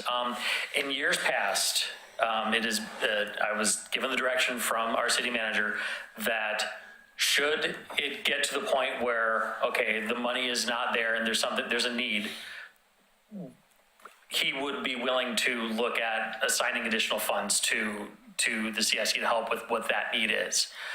But not before those funds are just about spent. I mean, we're in a case now. I mean, again, I think the highest amount that we're looking at right now, by the end of the fiscal year, somebody may have spent half their money. Yeah. So, I mean, at this point, that's not looking like it's going to be a concern. Mm-hmm. Now, should we get towards the end of the next fiscal year and it looks like, the associations are running out of money, then it's something we can address. It should be something that if someone needs something, they're short, they would take money from other neighborhoods first before we went for extra money? Or we outside say that neighborhood? Well, I mean, it's because this goes back to the situation that we had before is like, it's a bit of an odd situation because the money that in the budget is allocated to the neighborhoods. That is that is a pot of money that sits there as like the city commission views it, as the budget views it. That's all the money. Now, if one neighborhood association spends all their money, but all the other associations haven't, there's still money in that pot. As the CIC, you can look at reallocating some of those funds from another neighborhood that doesn't necessarily need it. Is it using it? If the entire pot is looking like it's not going to cover an issue, if something were to happen, that's when I can go to management and city manager and say, here's the issue. The full allocation is not going to be enough. That's where we would have that situation there. Okay. Is the money allotted to the neighborhoods that are not active at this time, such as Rivercrest? Okay, so that's where money would probably come from first. Well, and I want to emphasize too that there are some larger CIC costs or neighborhood association costs that aren't taken out from the individual neighborhood associations allocated $1,000. For instance, the CIC shares a Zoom account that we're using tonight. For not only the CIC meeting, but for the neighborhood associations who host their meetings online. That's taken out of this overhead column. That way it's not affected by the other neighborhood association budgets. And our nameplates, well, these things were free. It came out of overhead, right, somewhere? Yes, yeah. But fortunately, they weren't too much because we were able to do the printing in-house. Yes, they were. Go ahead, Donna. I apologize. I think this is a very naive question. I feel dumb that I'm going to ask it, but I'm going to because I don't know. If the money is for the neighborhood associations, I don't see why, I mean, if you have the budget, you have the budget. Why can't we just spend it the way that we want to? I mean, I can see why I can't go in my car. I get the question. It's not a naive question, but I mean, it all comes down to the fact that these are tax dollars. Yeah. And as such, there are very specific ways that these funds can be used. And the other thing that I also put out is try to remind people who on these things, I mean, these funds for these neighborhood associations are coming from the same overall pot of money that we use to pay for our police department, to pay for the parks and so forth. It's general fund dollars, and those general fund dollars are getting more and more demands put on them without any increase, just as we kind of see in our own home budgets. So the thing that I always try to remind people is like, as these are tax dollars, we have to be especially careful with them. And would I want to try to explain to the Oregonian why tax dollars were used for something for, I mean, it's a neighborhood association money, but was it used for something that isn't for the greater good? If that makes sense. But I would think that we as leaders will be able to determine what's for the greater good of our neighborhood. Like I said, we're not going to go out and buy a car for ourselves. We're not going to go do something like that. It's not, to me, that would be improper. But if they want to use it on websites, if they want to use it on, you understand what I'm saying? I don't know. I understand the point you're trying to make. I guess maybe I just have a bigger problem with too much minutia control.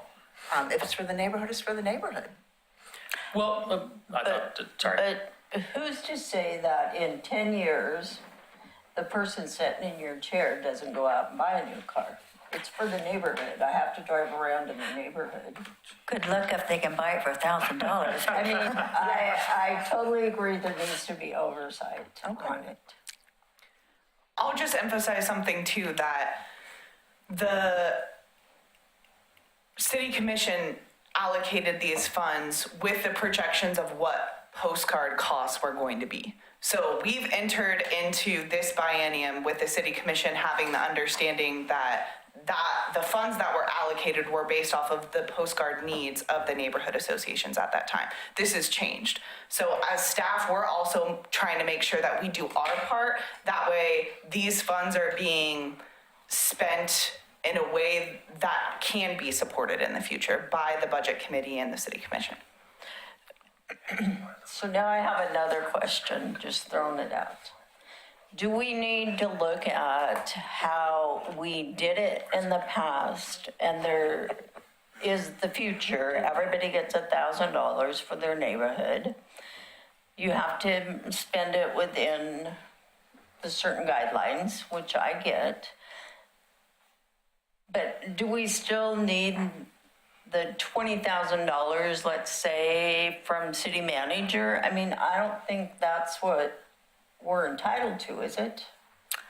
We used to be, when we had the old budget, right? And there were still some funds that we bought things with during that time. We would buy signs, or we usually took that money from the neighborhoods who were not active or had not used it. So that's how we used to take the funds.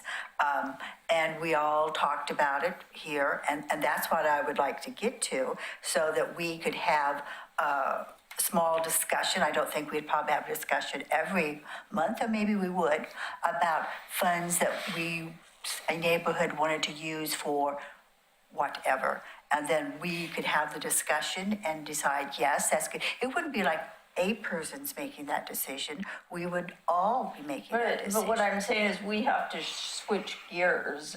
There's no running to the city manager to ask for more funds, correct? Correct, but we have to So run we to the have city to- managers to ask to spend the funds that have been already allowed. I don't know. I just thought we were grown-ups. Maybe we're not. Yeah. I just got another text, a quick question. So CAC still has the 8,000 overhead budget, so the total allocation is still 20,000 as originally advised in January. It's just that we're giving the 12,000 out, and that's what's, I'm just asking a question. That's where I didn't quite fully understand it, Okay. I'm sorry.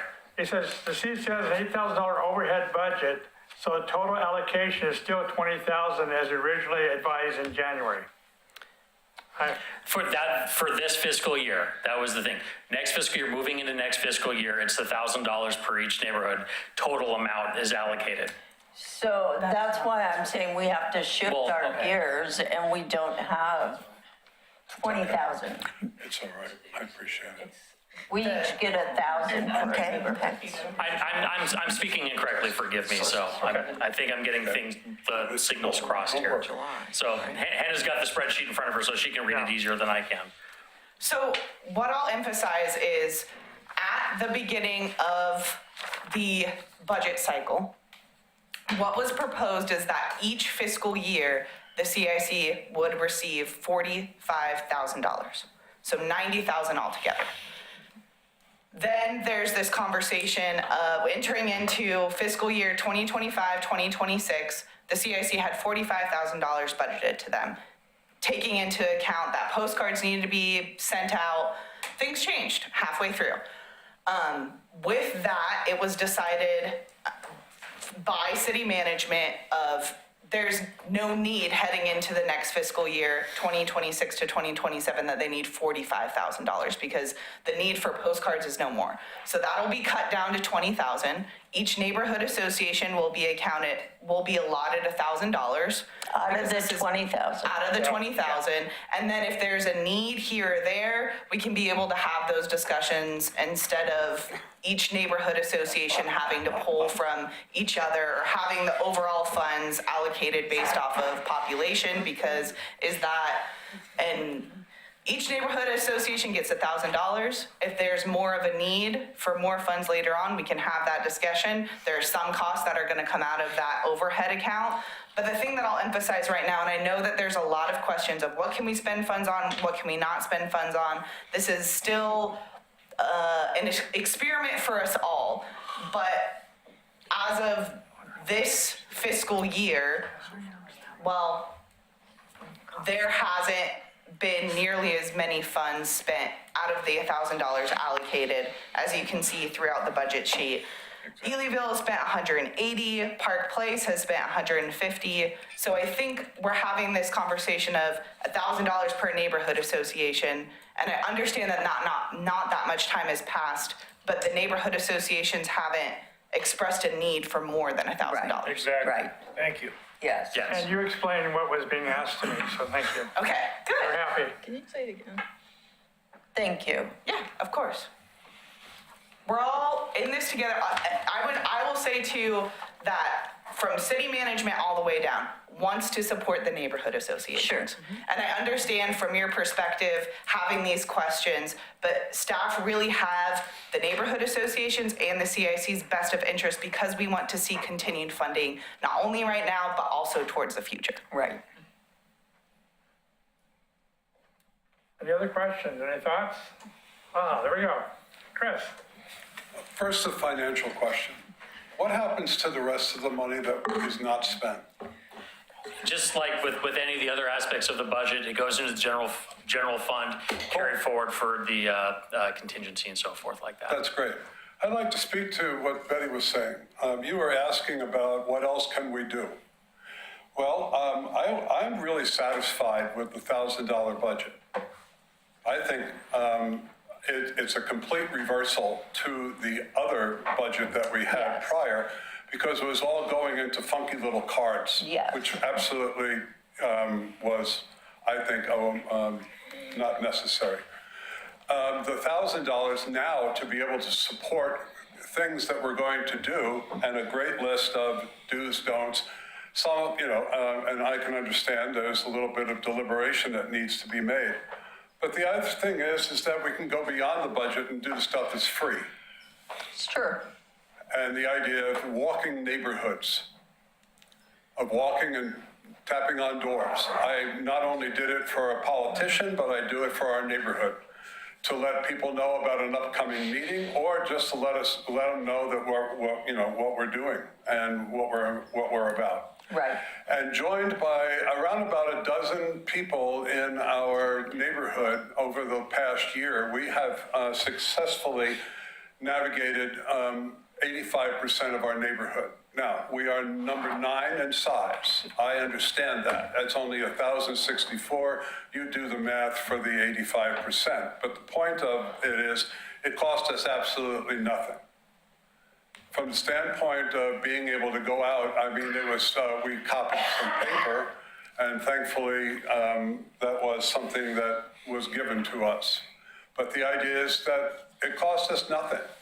And we got a lot of people aware. We had conversations. Forget the social media. I was shaking people's hands. Yes. And actually getting to know their names and their faces and where they lived, and talk about their antique car, or how nice their garden is, or how I had to climb over a tricycle to be able to come over to their front door. Yes. I'm only joking on that one. But the point of the matter simply is that that's really effective.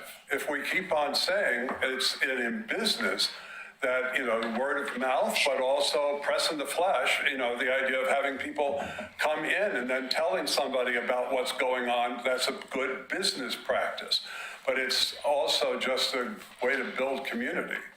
The other one is to actually show up and do projects and get people involved with projects. The more that they see people out doing something, the more that they're going to be coming, to say, this is a group that actually is taking something seriously. And that could be. I'm not saying that we're going to grow by leaps and bounds. I don't know.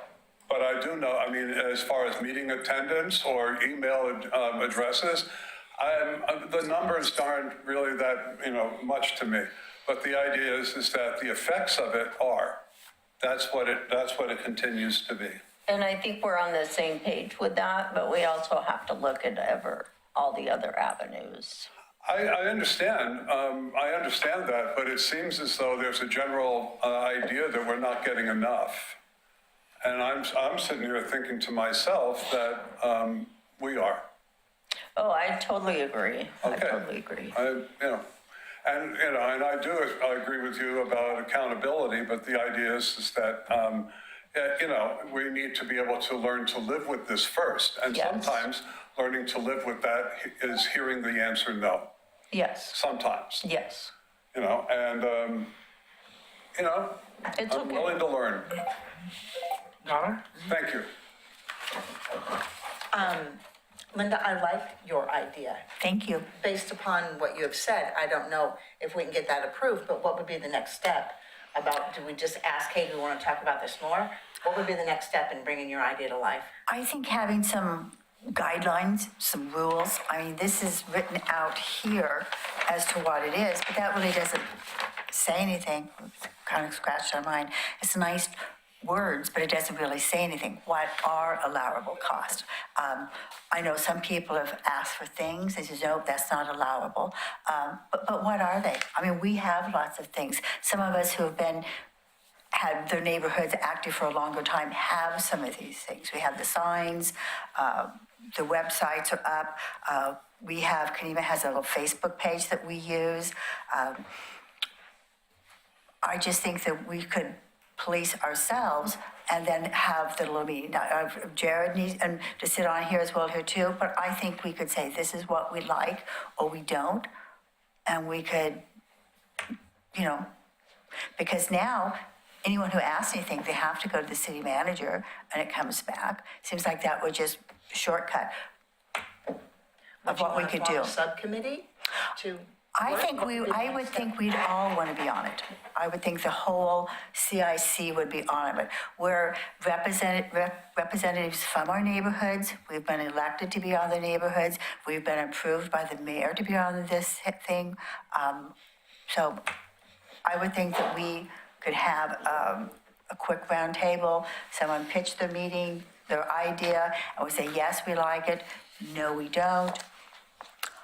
Maybe we have to go in for another meeting. Maybe we wouldn't have this discussion all the time. But I just think that we, as adults, leaders of our community, should be able to Agenda.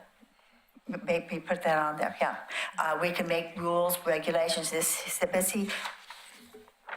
is nice, but it doesn't say anything. We've had two different options tonight of things that would be doing. Nope, that wouldn't be allowed. This wouldn't be allowed. We need to know what they are. Adam?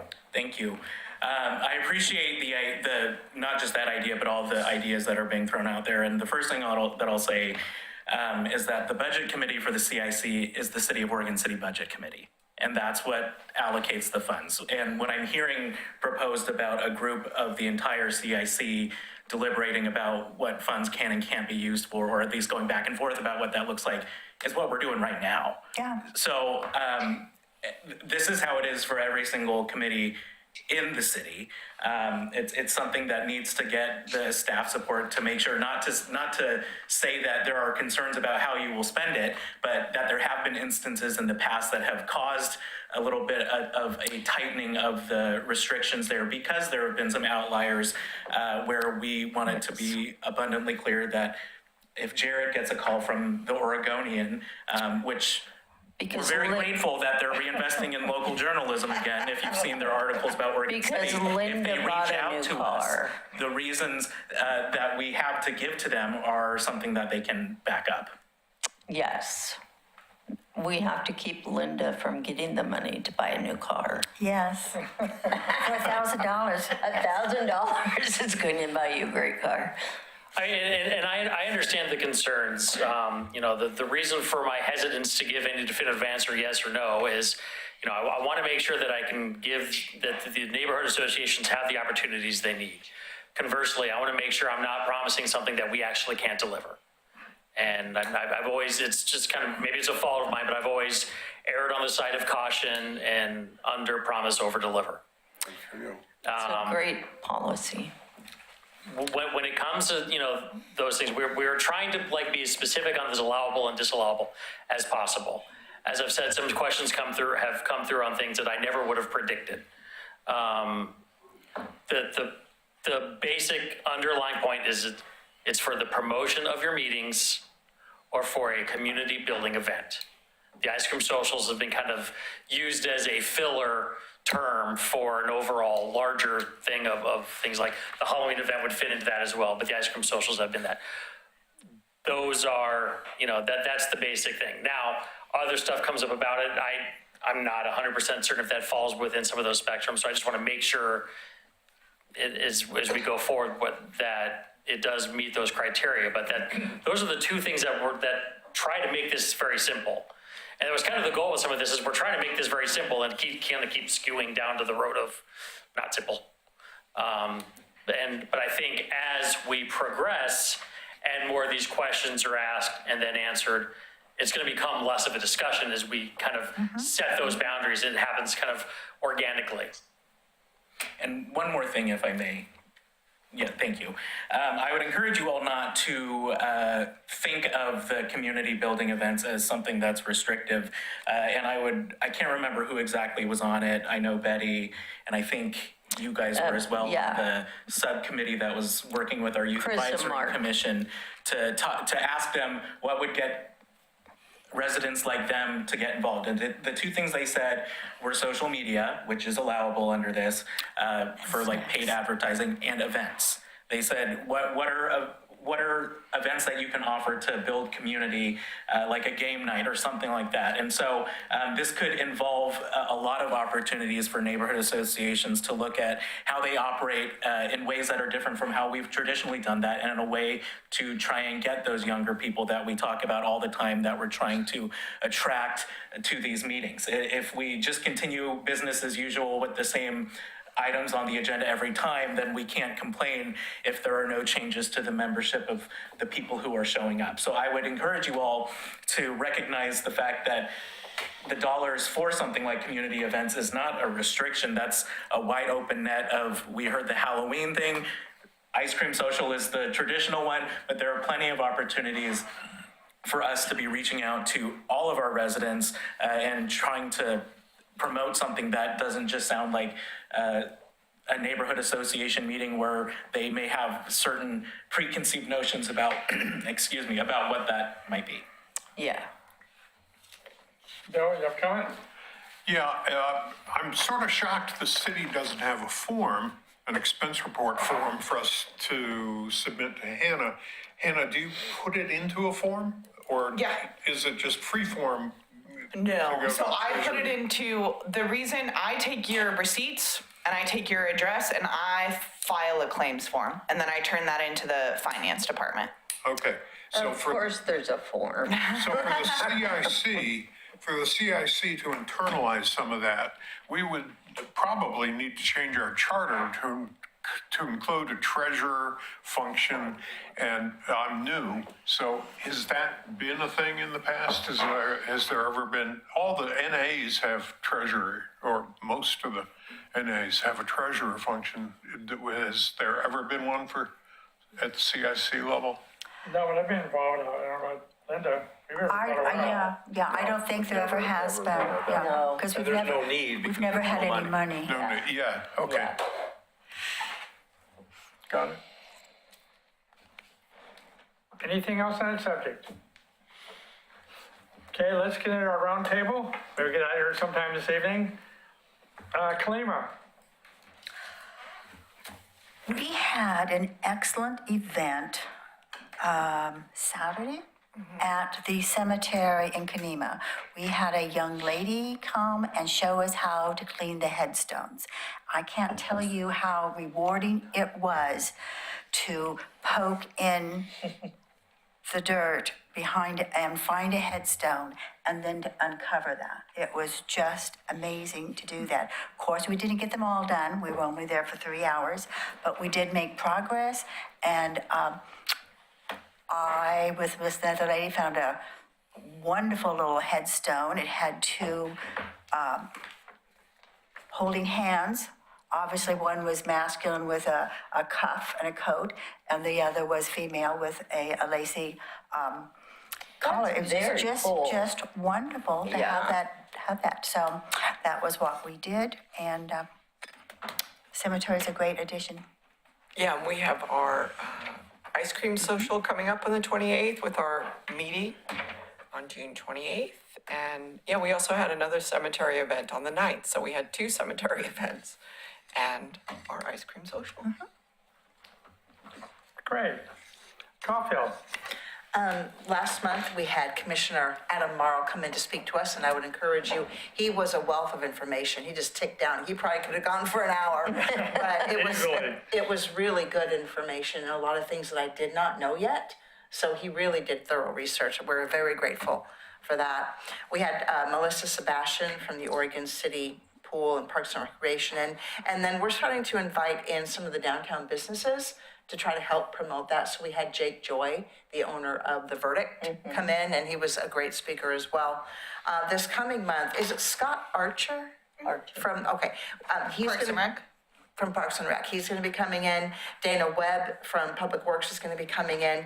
I'm hoping, I don't have any confirmations yet, but we've invited Dr. Tim Cook and Ron Prince from Clackamas Community College to come in to talk to us and answer questions about why the picketers around Clackamas Community College and what that whole situation is and how it's being, looked at. And we would just like to understand it a little better. And then I loved they're neither here, Josh and Sarah, their group brought in somebody from Chick-fil-A, came in and talked to them. And I thought, oh, that's great. So I'm going to get their name and number and invite them. Fantastic. Elleville. Anyone here for them? Yeah, so we had our last meeting on May 12th. It was a good meeting.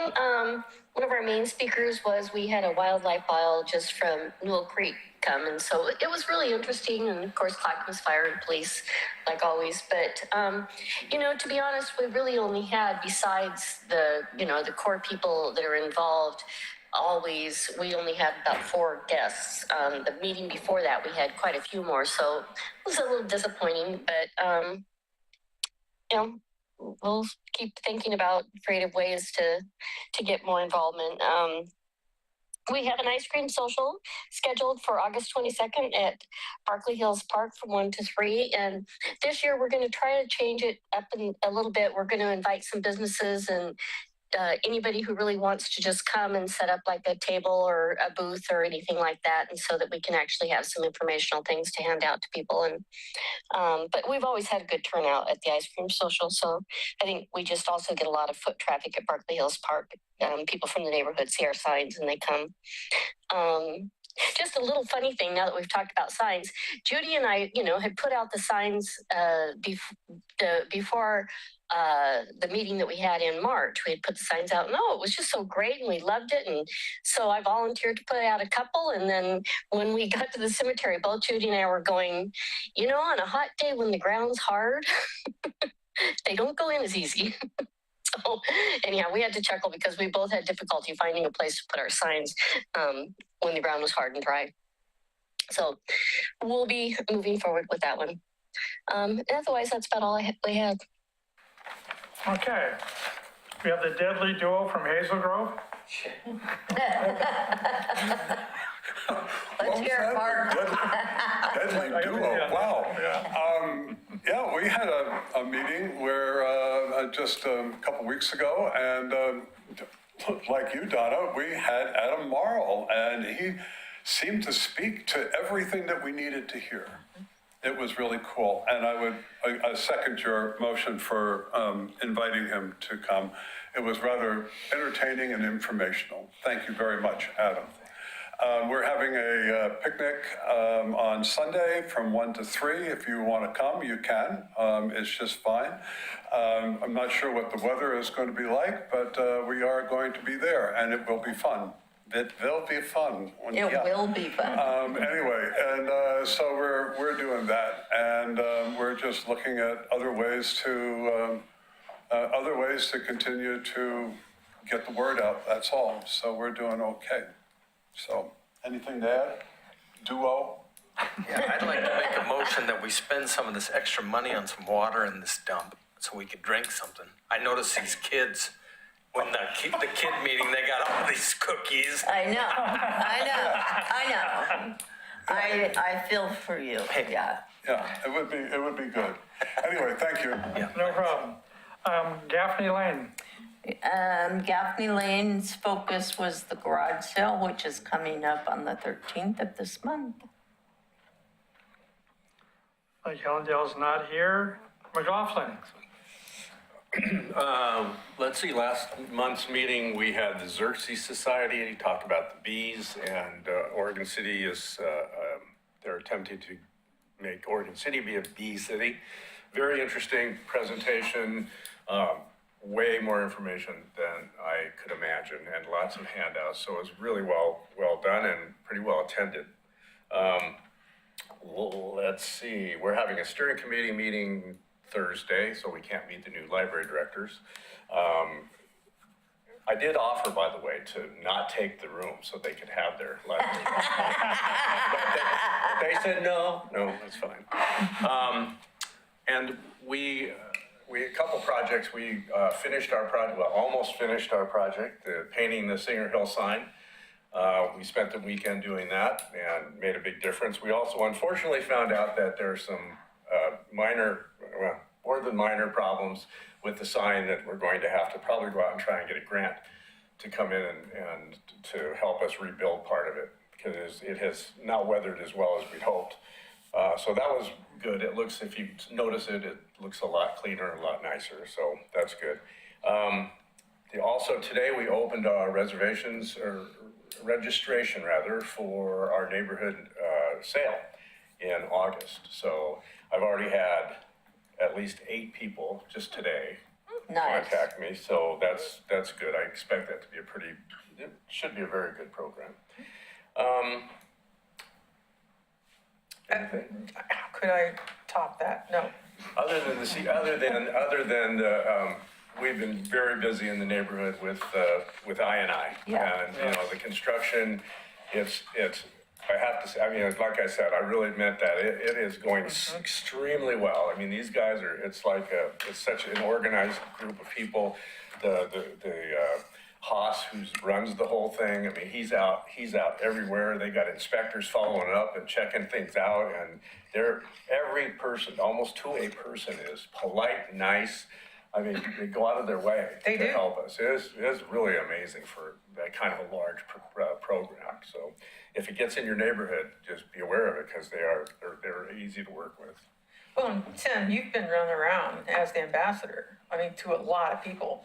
So that's the other opportunity, I think, that they were suggesting, that if it comes to your neighborhood, having a point person that can mediate between the people that people might be mad at and somebody who's one of you makes a big difference. Yeah, I think it does too.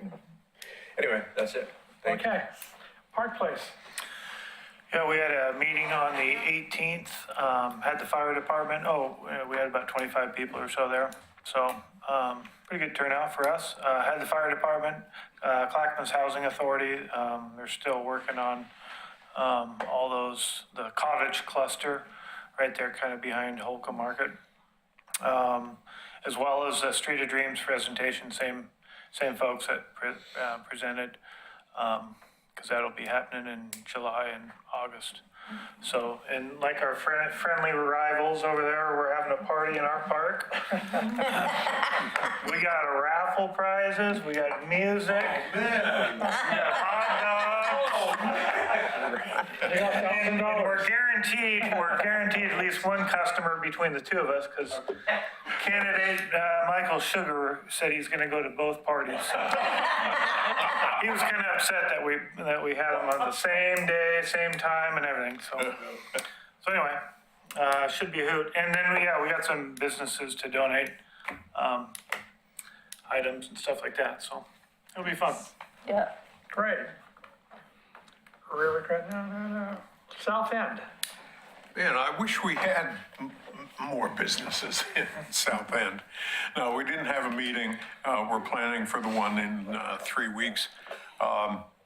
We will have an interesting presentation. It was off my radar screen totally that Candy Lane Elementary is moving into King. I don't have kids in school, so that was not on my radar screen, but we'll have a presentation from them, maybe including their principal, which Mark Greer set up.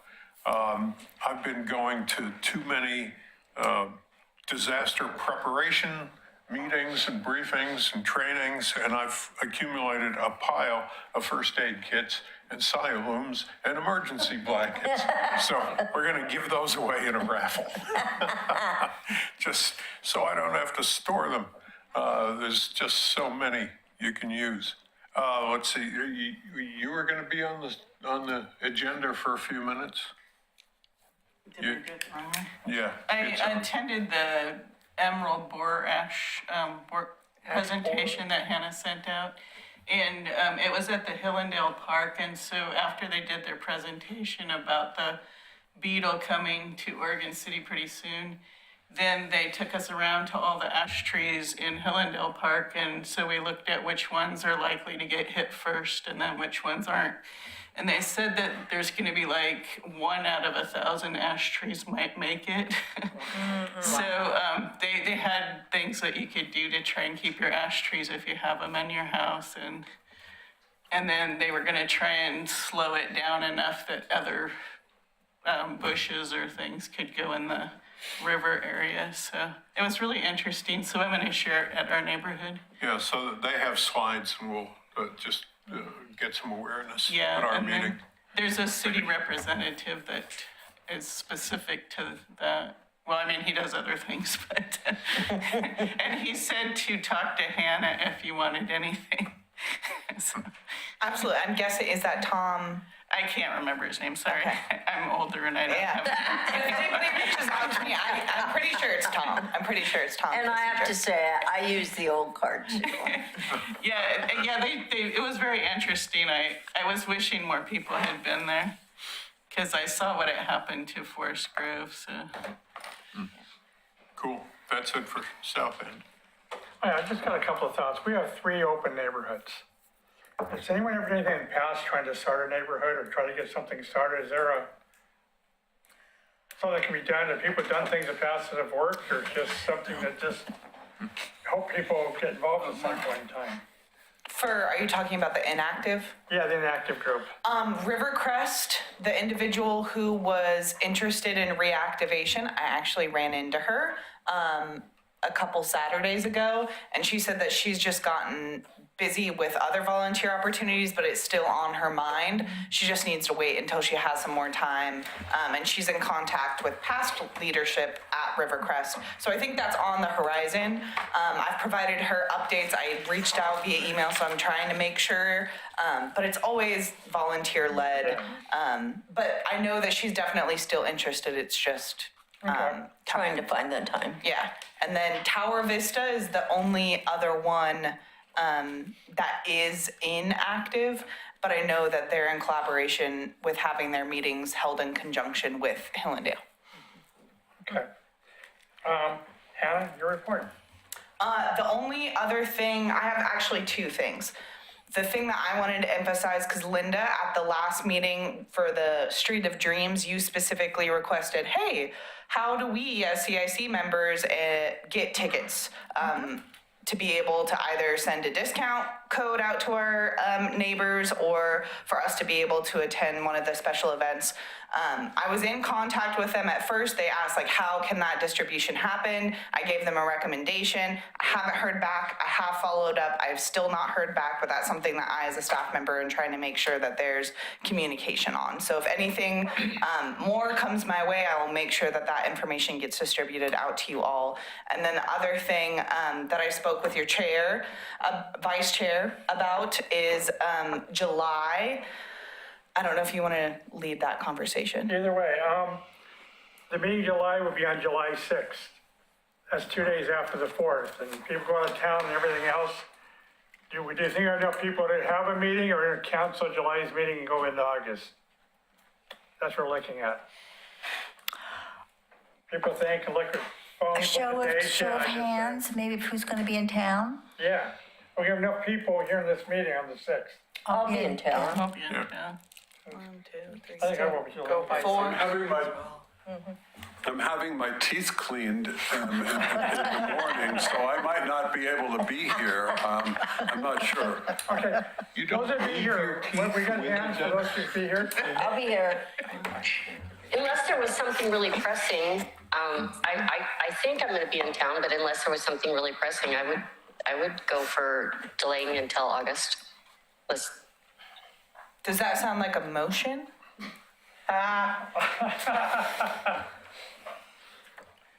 Do we have, sorry. How many do we have to have?